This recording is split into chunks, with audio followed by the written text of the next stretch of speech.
Let's start at the beginning. When we talk about the Sephardim, who are we talking about, and what is the story, especially as it relates to Israel? I'll start with what I'll say at the very end, if you don't mind, which is that what we are hoping is that you and I will never have to have conversations like this, because it would be so obvious that Sephardic Jews are Jews like all the other Jews, and you don't need a special panel or curriculum that we wrote a few years ago. It wouldn't be necessary, right? It would just be part of the story. But we're not there yet. So let's start from the beginning. Who are they? The word Sephardi comes from Sfarad, Spain, even though that's sort of broadly defined because it relates to Jews who originally came from Spain and Portugal, not just Spain. So we could also say Iberian Jews, I guess, from the Iberian Peninsula. But over the years, as it happens, we all know that Jews have migrated throughout the centuries. This is the story of all Jews, I guess. Sephardic Jews were not different.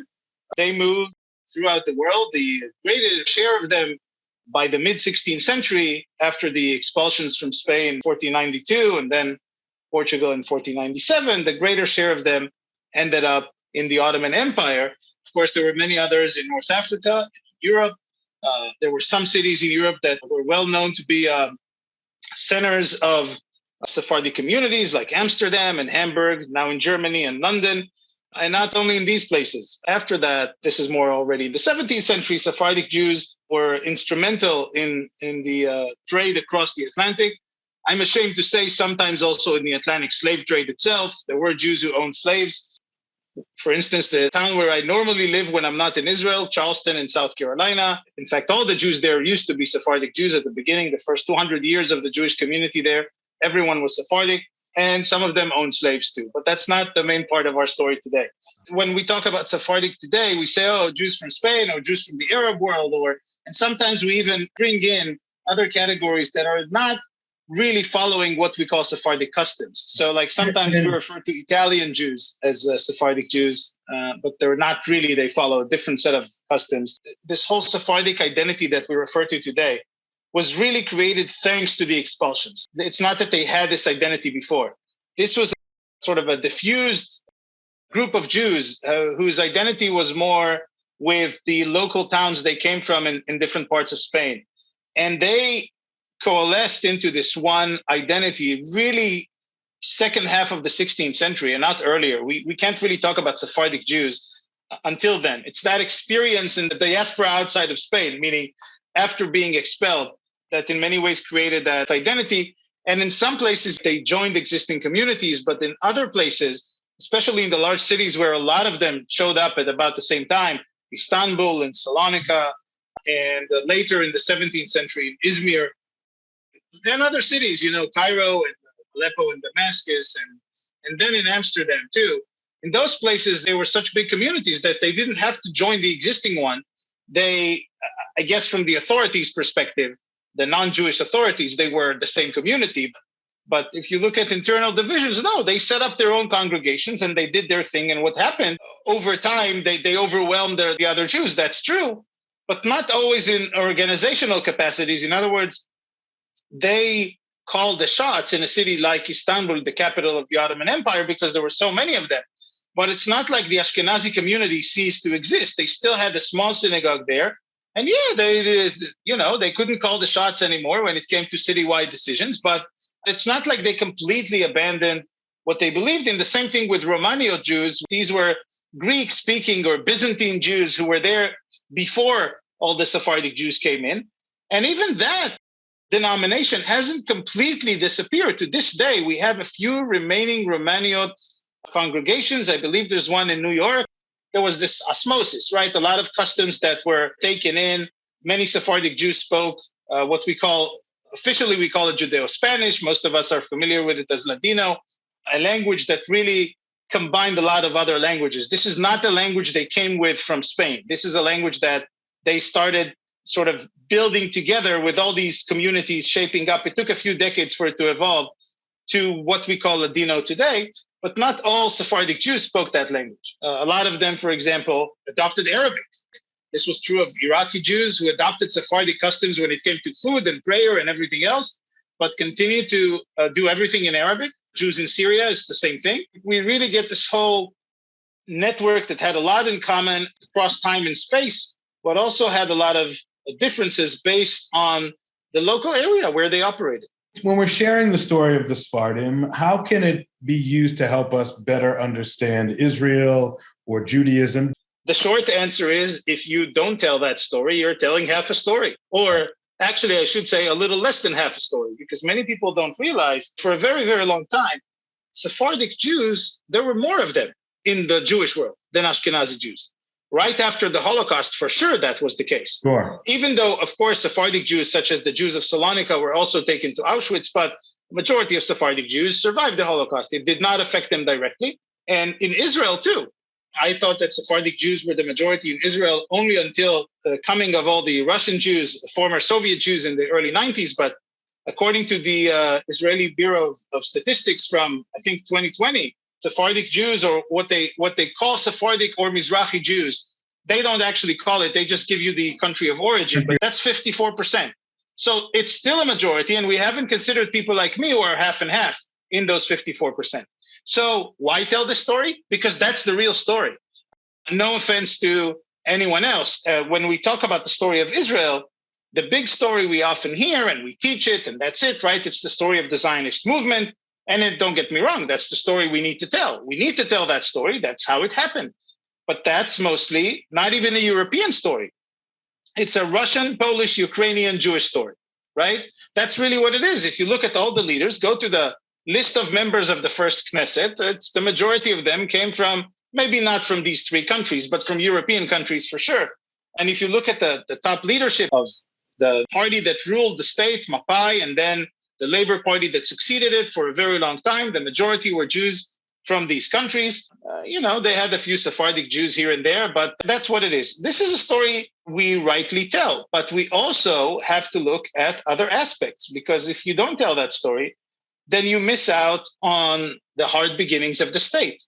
And, when I was a kid, I was told in Israeli schools that everything was nice and fabulous and the state just became, we had to fight a war and that's it. But if it was much harder than we thought and still people got over it and got Israel to be what it is today, then it's a much more fascinating story and we definitely have to tell it. But it's also a story of mistakes. Mistakes were made, and that's fine too. It's a story of culture. It's a story of socioeconomic gaps that a recent research that came out suggests are still around, not in all age groups, but still around. Again, I think if you're not telling that story, you're missing out on significant portions of the story. Could we just maybe pause for a second? So, because we're using two terms sort of interchangeably here, Sephardi, right, Mizrahi. Unless you are going to an academic conference, and in that academic conference, you are attending a particular panel on Sephardi or Mizrahi Jews, then the differences are not that relevant to you. I would say, if you really want to be specific, Mizrahi comes from east, Mizrach, which means east. And Sephardi comes from Sfarad, which means Spain. You could say, well, can we distinguish between them? We can't always. We could do some work based on last names. For instance, in the Syrian Jewish community, they've preserved quite a bit of that. So you could actually tell by last names, if you have Syrian Jews, if their origins, assuming that they haven't mixed up in the meanwhile, if their origins are really from Spain or they were Syrian before the Spanish Jews came in.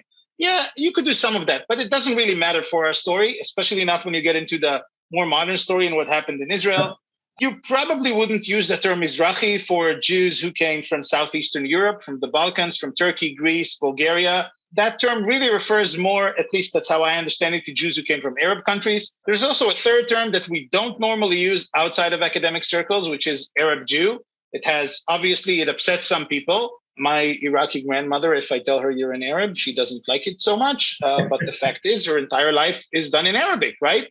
She reads Arabic, she listens to music in Arabic, she watches movies in Arabic. So she's an Arab Jew. But we don't have to go that far.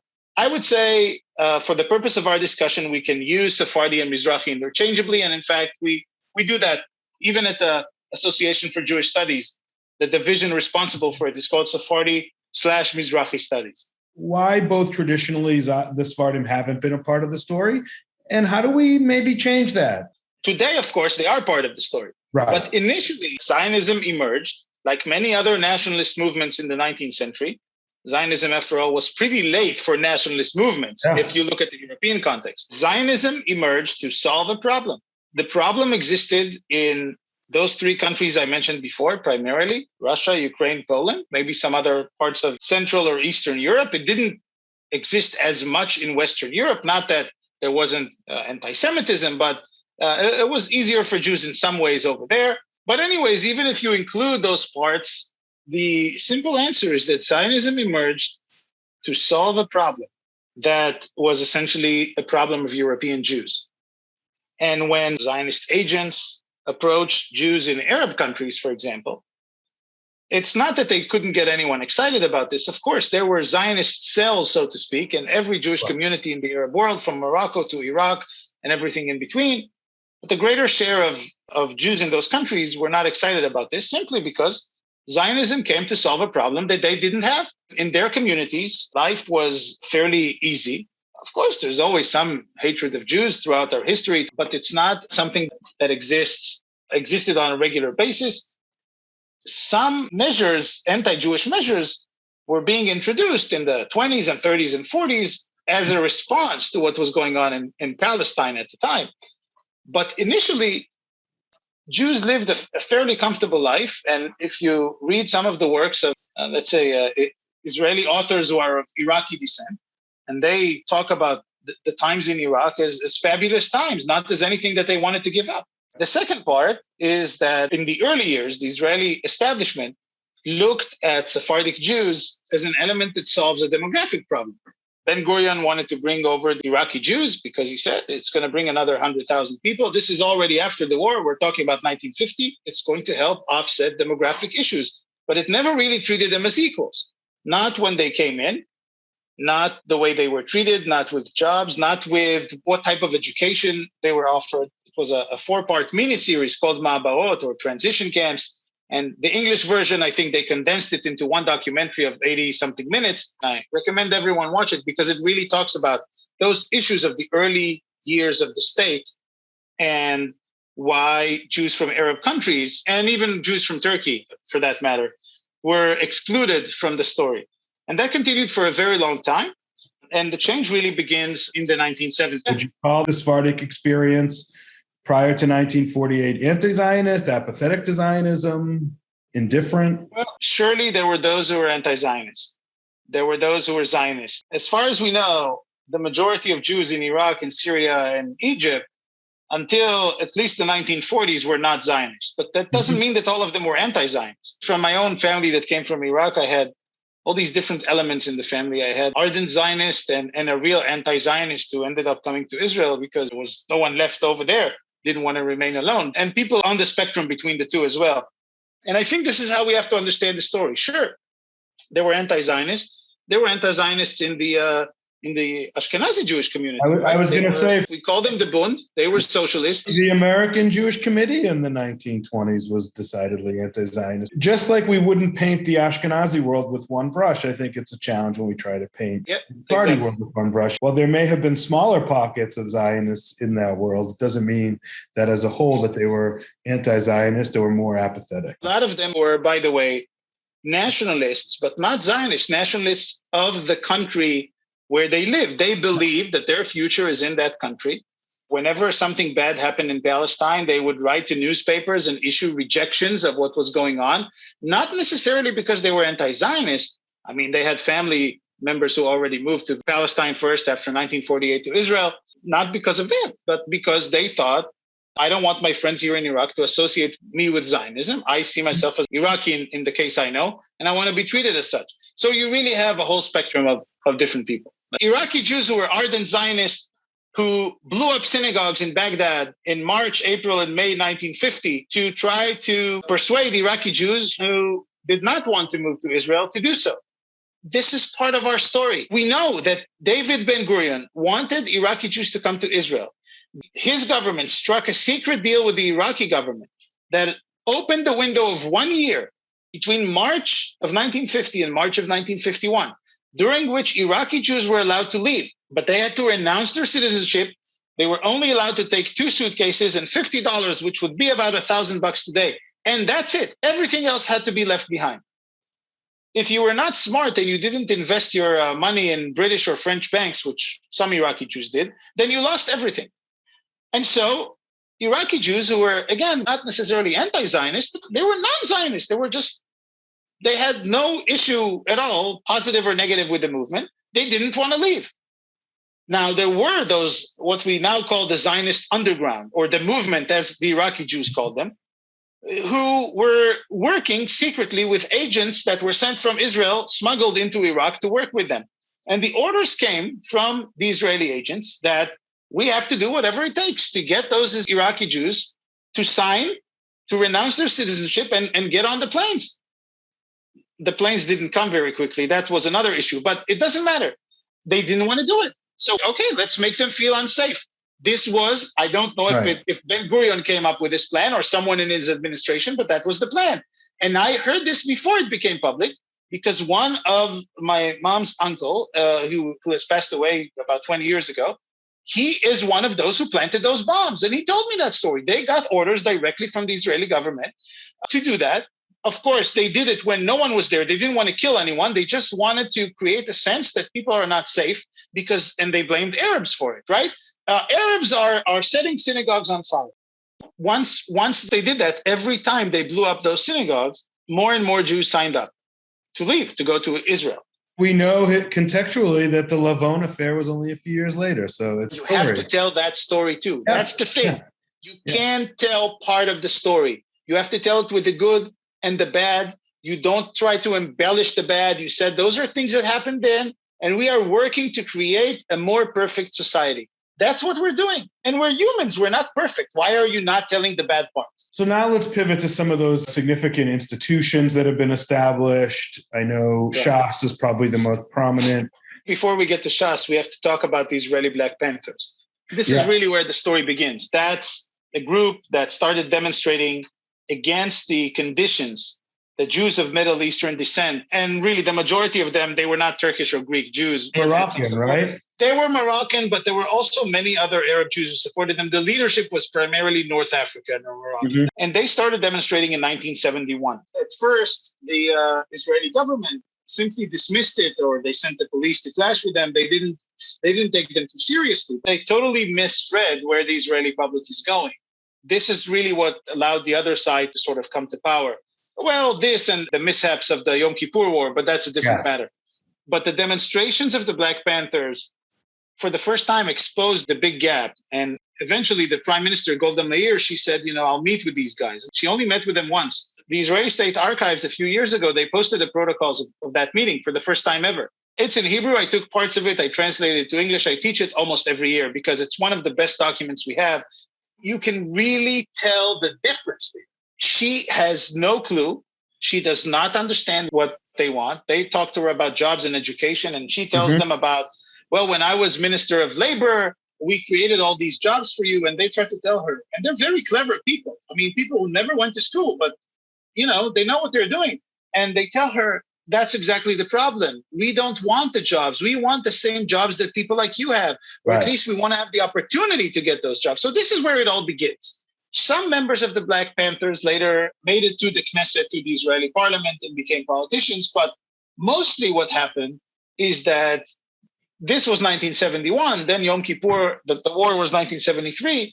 And there was an election right after that war in which the Labor Party still won. Power. And there were a few other scandals that the government was involved with. But what essentially happened when the Likud came to power for the first time in 1977, they came to power on really taking advantage of this momentum of how unpleased Sephardic Jews are or Mizrahi Jews are. And the funny thing, of course, is that their entire leadership was Ashkenazi.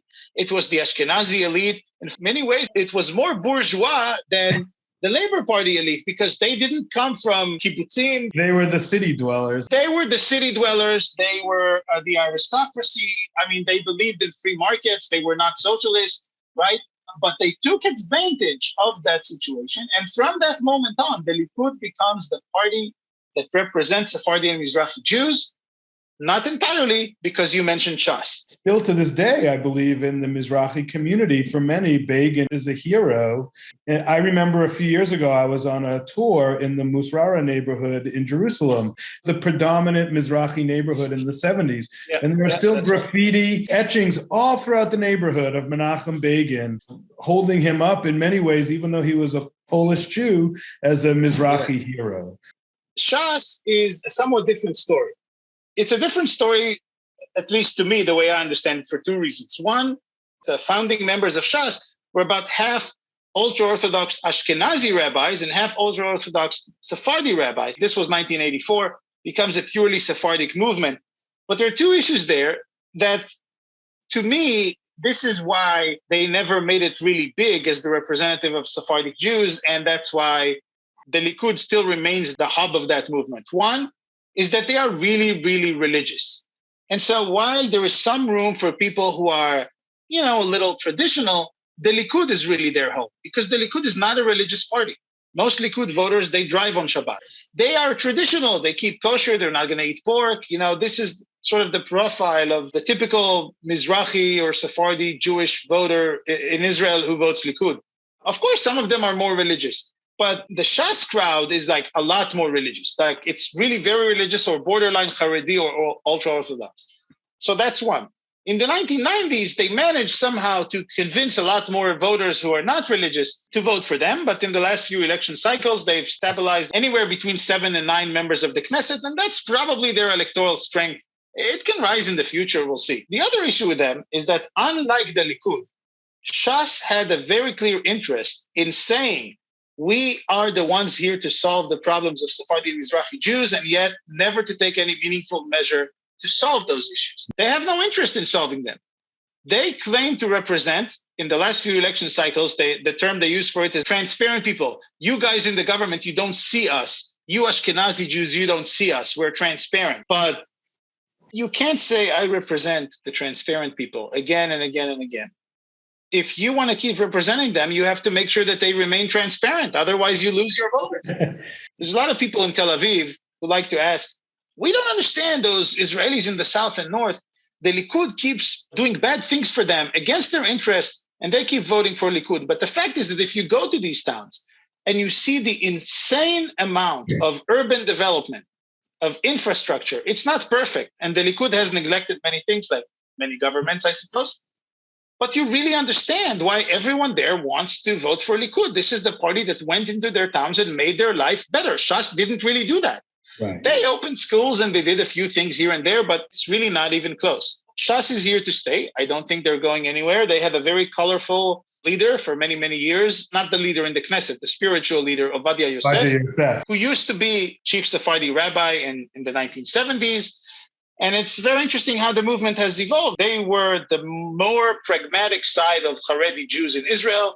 They went with right-wing and left-wing governments. Ovadia Yosef said many times, for real peace, it's okay to give up territory, which no other Haredi leader ever said.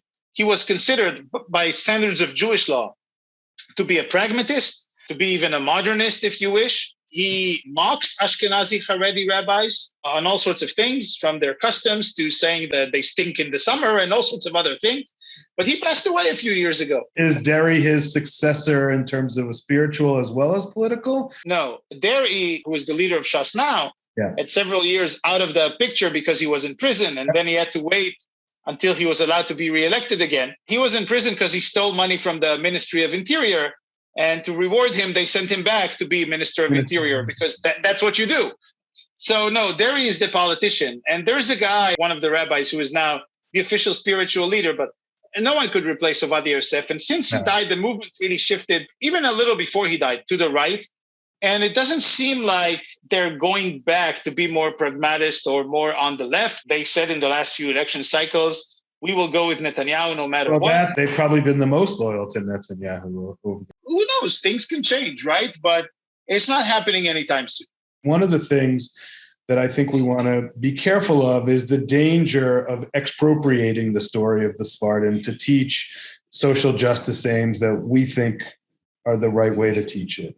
How can this apply to help inform the experience of the Mizrahim in Israel in terms of some of the systematic discrimination we've talked about, without it making Israel look bad or look like it's empowering white supremacy? And then, how can it help serve as a different model for how we teach Israel? How can we use to tell a story that our young people can embrace, especially those young people who are, so committed to social justice? We have a pretty sizable group of Jewish students, or not Jewish students, but some of them are not Jewish, but I would say even an increasing number are really curious about those questions, and it's important to them. Questions of social justice. And here's another thing I've been noticing in just the last 2 years since I started my job in Charleston. Because we are a college that never had real anti-Israel or BDS activity, we're sort of, it's a very safe place for Jews. It's a minority, but still a meaningful contingency of conservative Jewish students who come from conservative homes, and they're really more on the right side, and some of them are more traditional.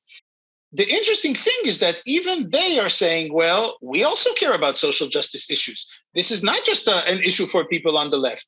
Even though we think in the end, that no territory should be given back and all of those things that I guess would have been traditional right-wing positions, they say, no, but some things are not right, and we are concerned about them.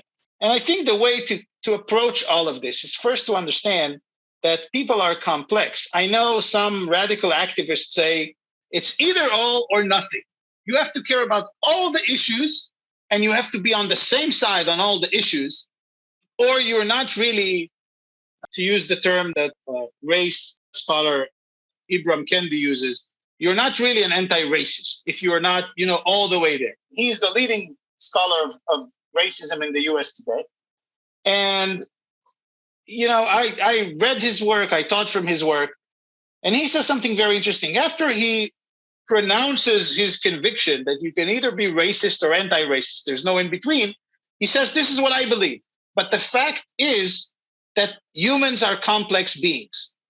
And not just humans, movements many times can be at the same time, not even on two different issues, at the same time racist and anti-racist. This is a context that we have to remember, because when we talk about, let's say, the Likud party in Israel, as a representative of Mizrahi Jews, they are an anti-racist movement. This is a movement that says we are for bringing in the culture. If you sort of tone down all the noise of the former Minister of Culture, Miri Regev, who made a lot of noise. But if you look just at the substance, her substance was, it's not enough what happened until now. We have to incorporate a lot more of the culture of Jews who came from other countries that were not European. In that sense, the Likud is an anti-racist party. But at the same time, it's the Likud that allowed the Kahanists of Ben Gvir and Smotrich to have greater representation in the Knesset. And in that sense, they are a racist party. And so how do you explain? How can they be both anti-racist and racist? And the answer is they can. People compartmentalize, right? They say on this issue, we care deeply about it. Mm-hmm. And on the Palestinian issues, however they explain it to themselves, their view seems to be, if you look at it from the outside, to be completely contrary. Now, when it comes to social justice, the recent study came out showing with data that there's still a gap in education and employment, in wage between Sephardi Mizrahi Jews, Jews from Arab countries, and Jews from European descent. It also shows that Jews who are mixed tend to be more like the Ashkenazi Jews. In other words, the moment you're mixed, you gravitate towards the sort of more privileged class. The interesting part is that the gap becomes narrower and narrower the younger the people are. To me, when you look at it as a social justice issue, yes, there are still issues that have to be dealt with. So when you look at the question and you say, well, why aren't there department chairs in hospitals or deans at universities? Why are there so few of them who are Sephardi or Mizrahi Jews? The answer is because there was discrimination 30 or 40 years ago when these guys started their careers. If you want to see if discrimination ends, don't go and check. You have to look forward. It takes 30 or 40 years to get to those positions. So if that discrimination existed back then, you wouldn't see too many of them now, even though you see more of them now than you used to. I think when it comes to integration in Israeli society, it's going in the right way. By the way, the government that just took office, like it or don't like it, when you look at the actual composition, It's the most diverse government that Israel ever had. Not only politically, of course, with whoever thought that the right-wing Naftali Bennett would be in the same coalition with Mansour Abbas from the Muslim Brotherhood, by the way. Merits, And with merits, to me, is more surprising because Mansour Abbas in his politics is as right-wing as Naftali Bennett. Right. He just happens to be Arab. The point is that it's diverse also in terms of where the people come from. Absolutely. If you look at their background. So I think it's going in the right way. There are always things that can be done better. To me, the issue of social justice in Israel has now shifted to other places. Of course, the Palestinian question is always going to be, at least in our lifetime, a social justice issue, no matter what your position on it is. And the issue of integration of Ethiopians in Israeli society is much more dominant than the Ashkenazi Sephardi divide, which, still exists. But to me, I don't see it at the moment as a very burning social justice issue anymore. It used to be. I don't think it's there anymore. In some California curricula, they're using Israel's poor treatment of the Mizrahim in the early years as sort of proof positive that Zionism is inherently racist towards non-whites. But on the same hand, I think we as educators want to incorporate the story so that we can show that Israel is not perfect, nor is it a white-only movement or a white European-only movement. So it seems like in many ways the story is caught between. Just curious if you have any thoughts or advice on this. I, as someone who deals with those questions, I get questions from sometimes high school teachers, but mostly from other college professors. Oh, I need a document about Jews from the Ottoman Empire. I need a document about Sephardi or Mizrahi Jews in Israel. And I think that that's where the problem is. You really don't need a unit on Sephardic Jews. You don't need a unit on Mizrahi Jews in Israel. You need to incorporate their story into everything that you do. If you teach about Israel, then think about this. We're talking about a community that's more than half of the population. So did you teach a whole class on Israel today without any reference to any of those groups? And if you did, then why? Sometimes you might have good reasons. I don't know if you're talking about, actually, I'm not sure what good reasons you might have, but you might have good reasons. I don't know. But at least you have to ask yourself those questions. That's one thing, because it really has to be there throughout the story. There were good things, there were bad things. Now, to that claim that you mentioned, that some people say that this is proof that Zionism is racist and all that. I think the best way to deal with this is to say, look, there were elements within the Zionist movement that were racist. There are still elements in that movement that are racist. Smotrich and Ben Gvir call themselves Zionists, and they are racist by all standards of the definition of the term. So that existed back then, and it exists now, but it is no proof that Zionism in itself is a racist project. Well, many times in events, including when I'm invited, oftentimes there's this defensive mode of what are you talking about? No one's been racist and everyone was great. And so some mistakes were made. And to me, that's the wrong approach. You have to deal with the past and the problematic elements. Every society has some parts of the past that are not great. And we are, of course, not the worst. I mean, the Germans have to deal with a lot more, right? Mm-hmm. Germany actually is a great example of a country that hasn't said, we are going to embellish everything. In their school system, as far as I know, they have put in an effort to teach about the Holocaust. Sometimes they say it's something that happened to us, as opposed to everyone actually liked this guy Hitler back then. But okay, you can argue with how they do it. But they haven't tried to say, no, it wasn't really that bad. It was that bad. So say it was bad. When you see a document of Israeli officials in the 50s talking about how primitive and disgusting these Jews from Arab countries are, they're filthy, they're covered in mud, they can't do anything. Well, you guys put them in that mud. What are you talking about? But anyways, when you hear those arguments, it is okay to say these guys were racist, but it doesn't stain the entire project, because every nationalist project, every religious project, every social project has problematic elements. And to me, that's the way to address it, is not to run away from it, but to say, yes, there were some problematic things. Later in his life, Yitzhak Rabin, when he was asked about what happened in Lod and Ramle, the two cities where Arabs were deported, this is the only incident in the 1948 war that even the most right-wing historians agreed, yes, Israeli forces deported Palestinians. And you can't escape it because Rabin himself, as a commander, said, I am the one who issued the order to deport them. So now you can't argue with it, right? But he came later in his life and said, yeah, I issued it. At the time, I didn't think I had a better alternative. It was prevented from being put in his memoirs, I think. No one disputes that it happened. There's some incidents within that process that are disputed, but I think this is where Israel education would go best, looking into the future, because we have a lot of big questions. We have a lot of burning issues. It's okay to say we're not perfect. It's better educationally and pedagogically to say, and I do it in the classroom, by the way. I say, I'm Israeli. I served in the army. I have very strong bonds to this place. I can't imagine my life without Israel. When I'm here, I don't want to leave. I tell them all of those things. I even ship food from Israel to share some of my experience with them. I really do, every semester. And I tell them, despite all of this, this is a very complex place for everyone, for me too. I have questions all the time. There are things I don't understand. There are people I don't like. It's okay. If you live in the US and you care about social justice, you don't hide the fact that there are white Southern racists who secretly, or sometimes not so secretly, long for the days that they had slaves. We don't hide that as part of the American story, but it doesn't make the American story any less great or exciting. And so the same thing we have to do with the Israeli story. We have to say, look, not so fabulous things happened when those Jews from Middle Eastern countries came in. I know it. I heard the stories in my family. But that does not detract, in my view, from the greatness of the story of Israel. And to me, it is not very smart for teachers, and I've had teachers who did that, to avoid those stories.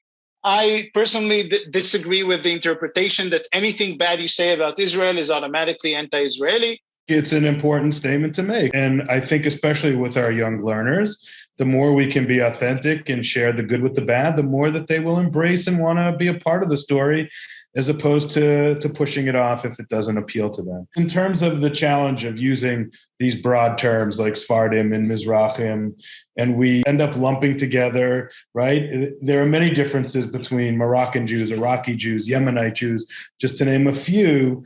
So, how can we account for those differences in our work without diluting the importance of the larger collective, but also making sure we recognize that collective encompasses many individual groups? I think culture is the answer you're looking for. We can talk about all the political stuff and all the good and bad things that happened that we just mentioned until now.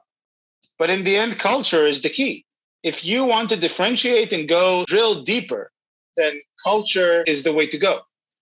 When you think about this, that's really where you get into those differences. If you want to say, I don't want to generalize, I really want to be more nuanced understanding, then after you tell the general story, you start talking about, okay, well, there's culture. Moroccans have this holiday at the end of Passover called Mimuna. It's great if you love sweets like me. But you do that. You do that through food. You do that through music. I have this whole section or unit, call it what you may, about the differences between sort of more Western Israeli music and what we now call Mizrahi music, which is really music with, I guess, Arab undertones or however you want to call it. That's how you do it. You get into the cultural questions. And that's where the challenge for some people who teach about Israel who are not Israeli or who don't have Hebrew as a native language or maybe won't understand exactly all the nuances, that's where we need to go. I think that's the challenge of us Israelis who live in the US and do this kind of work, to create more of those resources, whether it's video clips with subtitles, as many of these as you can, or more explanations about the food. And, there's still a lot more work to be done, but culture is really the way to go. It requires a little bit more training if you don't come from that culture to be able to teach that well, but it doesn't mean it can't be done. It can be done. There are good resources already. There can always be more. Sure. And I would encourage each of you to access the human resources in each of your community. I'm sure you have Sefardí and Mizrahim in your community, and then you can help understand the difference between kube with a red soup or kube fried in terms of understanding some of those cultural Exactly. Thank you. And then you'll realize that food is just way better than Ashkenazi food. I'm sorry to hope I'm not offending anyone, but the truth has to be told.